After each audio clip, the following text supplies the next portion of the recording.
I wanted to take the bus ride home. I wanted that whole feeling to myself. You know what I mean? Because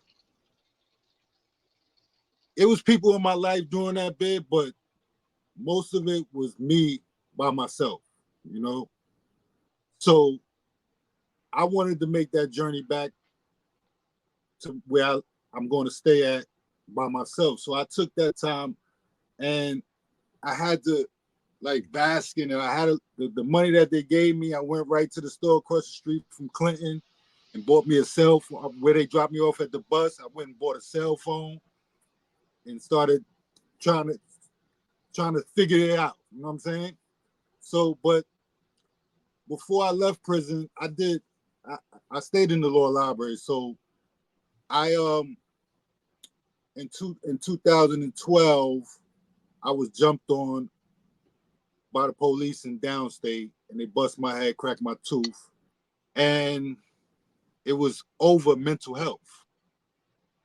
You know what I mean? I just had got out of satellite because remember I told you I was at times I would break down.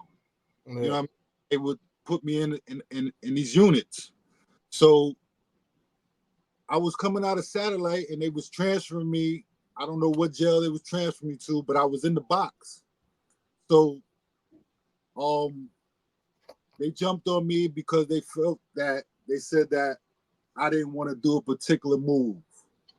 They asked me to pull up my right leg and I did it with my left hand. They said, no, do it with your right hand. From there, it was a whole thing just happened. But I caught them in a lie. So I had a lawsuit. I say that to say this. I had a lawsuit and I did the whole lawsuit by myself. No lawyer, no nothing. I did it by myself. I fought them for 6 years. And when I came home, the judge ordered me to come to also to the court in I forgot the county, Dutchess County. I forgot what in the Poughkeepsie area. Yeah. So me and my father drove me up there. I went in the courtroom. They were offering me $9,500 under that Son of Sam law. I said I don't want that. I told them 150,000, no less than 100. They wasn't trying to buzz. So the judge ordered us up there.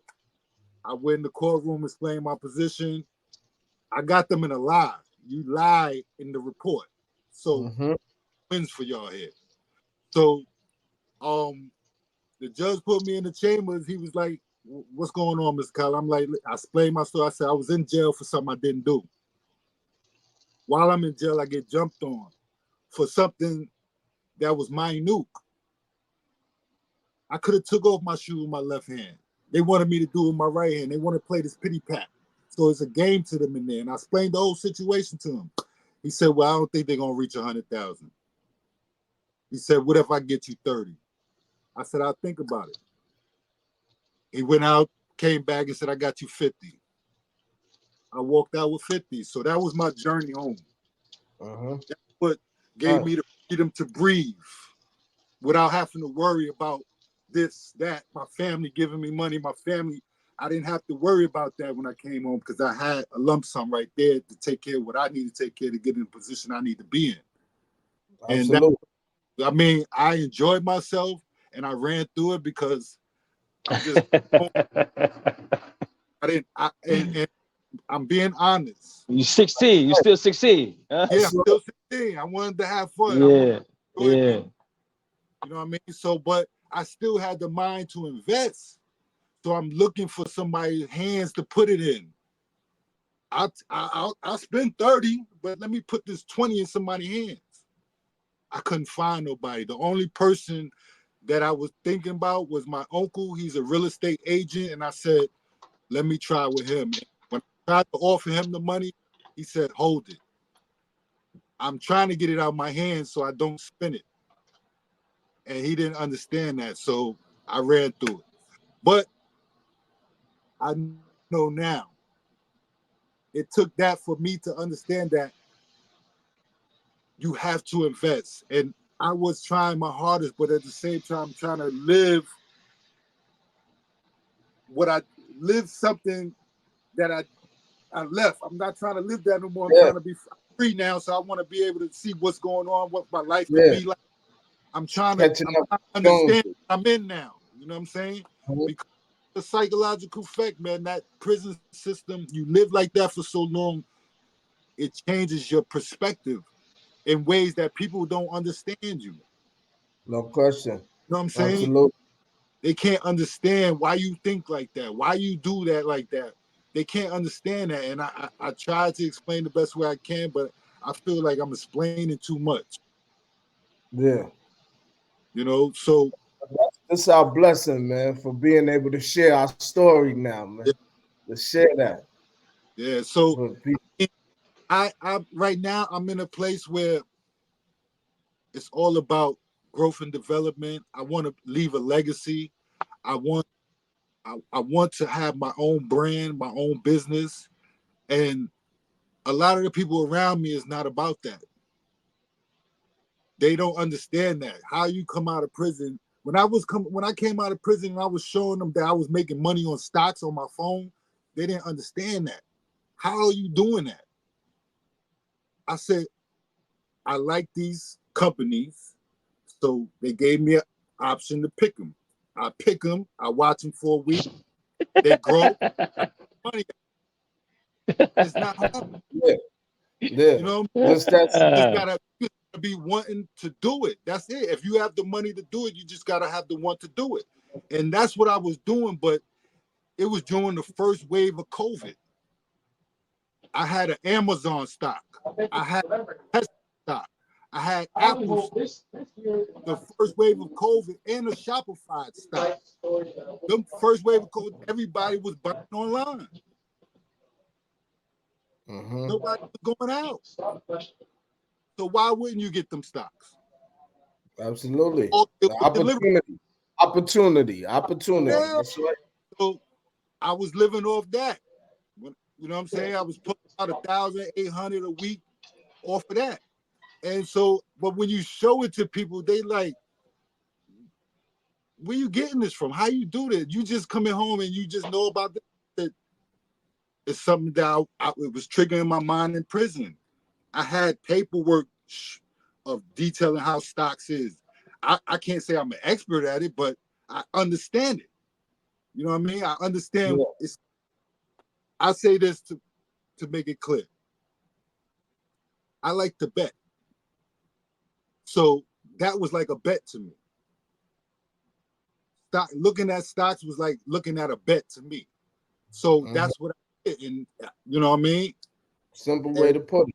That's Yeah. right.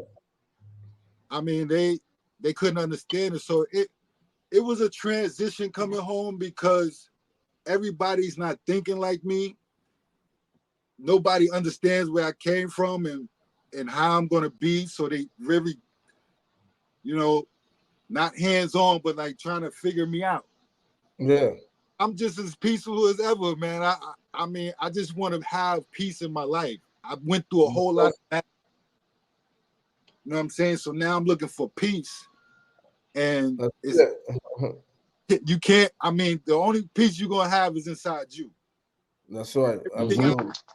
Chaos. You know what I'm saying? So you have to find your niche and stay in your lane. That's what I do, man. Absolutely. Listen, man. Listen, we definitely want to have you back with my brother Anthony, man, because like I said, man, the mental health aspect of things is serious. Yeah. And we went through a lot, man, especially those of us that had so much time, man. You know, but guess what? We stood here standing tall and we still taking accountability and responsibility for our lives here on out, you know. So that's a beautiful thing, man. And again, I congratulate you. For time purposes, you know, if you could share with our followers, you know, where they can get in touch with you, how they can get in touch with you. You know, if you want to, you know, plug your clothing line, what you're doing, plug it. You know what I mean? And we're definitely gonna have you back. You know what I mean? And we appreciate this time with you now. All right. Well, I on TikTok, Light Loose 75. I'm on Instagram, Light Loose 75. I have a website that details my information. Jazzy Light Clothing. You can look it up on Google. It's my domain is Jazzy Light, LITE .us. I design my own clothes. I design shoes and sneakers. A company in Italy, a live show. They gave me a platform with top-notch material, leather and suede. What I'm trying to get into, leather and suede. You know what I mean? So I'm growing in that right now, and that's where a lot of my focus is at, trying to get that up and running well. You know what I mean? So I think I do beats. I make beats, but I don't have the equipment that I want right now. So I'm just keeping it practice right now. And I'm just elevating, man. That's it, man. I'm just trying to elevate, man. You can reach out.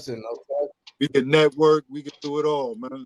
I'm in touch with Rock Rilla. I'm in touch with Rock Rilla. I'm trying to do something with him. I got another brother, Modem. They in the rap game, so I'm trying to work. Yeah, Modem, my boy. I know Modem. Big up the Modem as well. Yo, listen, man. We're gonna stay in touch. We definitely gonna do it again. We're gonna do it again. And we're gonna stay in touch with you because you know, Success After Lockdown, we trying to hit every state. And so right now, you just said you in South Carolina.